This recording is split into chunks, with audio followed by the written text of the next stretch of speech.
Viol, violence sexuelle, psychologique.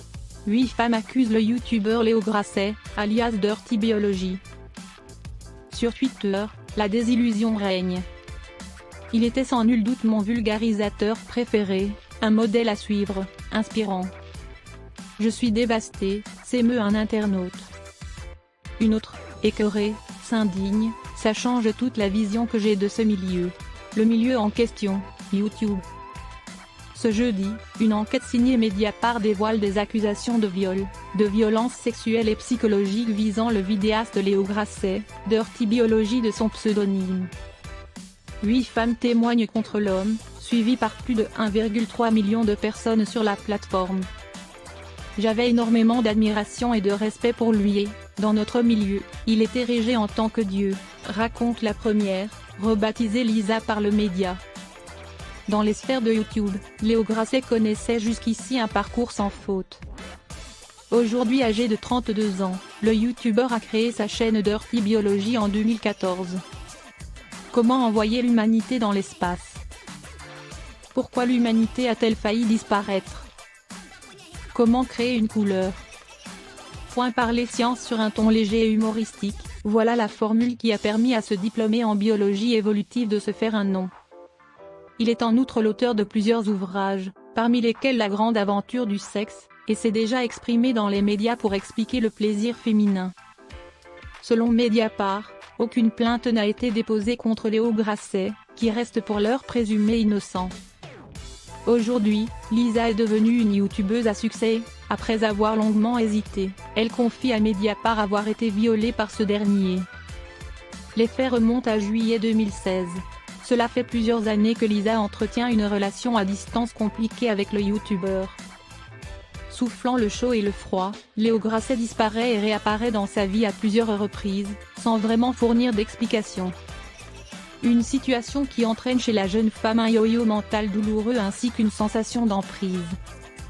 Alors qu'il est censé, un soir, la retrouver sur Paris, le trentenaire la rejoint tard dans la soirée et fortement alcoolisé. Malgré tout, le youtubeur finit par la maintenir, avec ses mains autour de son cou et la pénètre, avec des coups très forts. Psycho Bitch. Dans l'enquête du site en ligne, la youtubeuse raconte l'état de choc qu'elle a enduré après cet événement et son impact sur sa vie personnelle.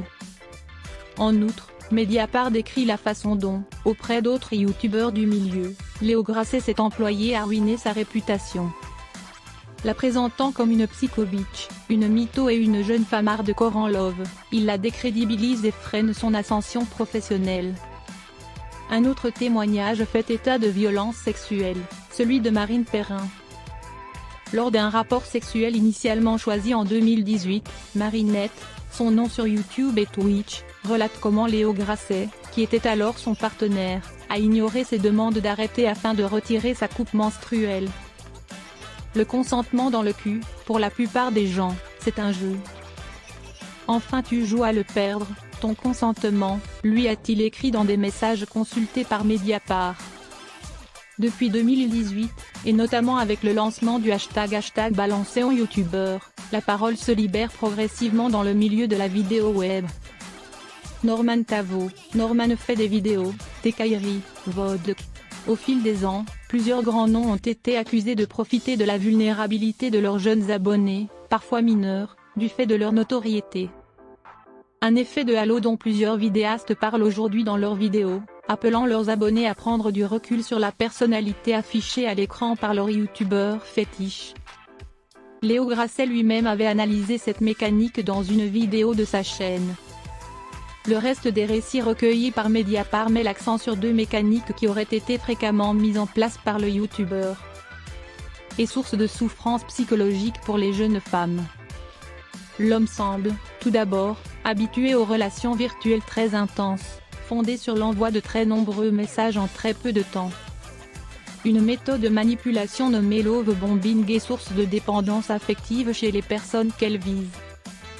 Ainsi, auprès du site, Jeanne, prénom modifié, retrace, c'était très pernicieux, il y avait des fois où il ne me répondait pas pendant une semaine et ensuite, une dizaine de messages en 1 heure. C'était toujours à son bon vouloir à lui. J'avais l'impression que j'étais à sa disposition. sac à foutre. En plus de ce love-bombing, certains témoignages relèvent une mécanique de chaud-froid fréquemment mise en place par le trentenaire et douloureux pour les jeunes femmes. Le mot emprise est répété à plusieurs reprises, ainsi que celui d'état de choc. Manon Bril, docteur en histoire et vidéaste à succès avec sa chaîne YouTube C'est une autre histoire, rencontre Léo Grasset à ses débuts. En 2015. Elle a alors 5000 abonnés, lui 300 000. Elle décrit une relation amoureuse vécue à distance et marquée par l'instabilité. En 2017, sa mère tombe gravement malade et la youtubeuse dit aller mal. Alors qu'il avait rompu avec elle, Léo Grasset réapparaît alors mais disparaît à chaque fois que ça devenait un peu trop. Tant et si bien que la vidéaste regrette, il m'a kidnappé émotionnellement. Elle entre en dépression en 2018, consommant anxiolytiques et antidépresseurs. Léo Grasset, lui, la voit de temps en temps, puis redisparaît. Dans un dernier témoignage, Mediapart relaie également la parole de Clotilde Chamussi, une autre youtubeuse, archéologue de formation et animant la chaîne Passé Sauvage. En septembre 2018, elle retrouve Léo Grasset sur le plateau de la web-série Le Vortex, cofondée par ce dernier et coproduite par Arte. Décrivant un trentenaire instaurant très vite un climat sexualisé dans son entourage, elle relaie 2 insultes qu'il lui aurait adressées alors qu'ils étaient seuls, espèce de sac à foutre, puis espèce de gros sac à foutre.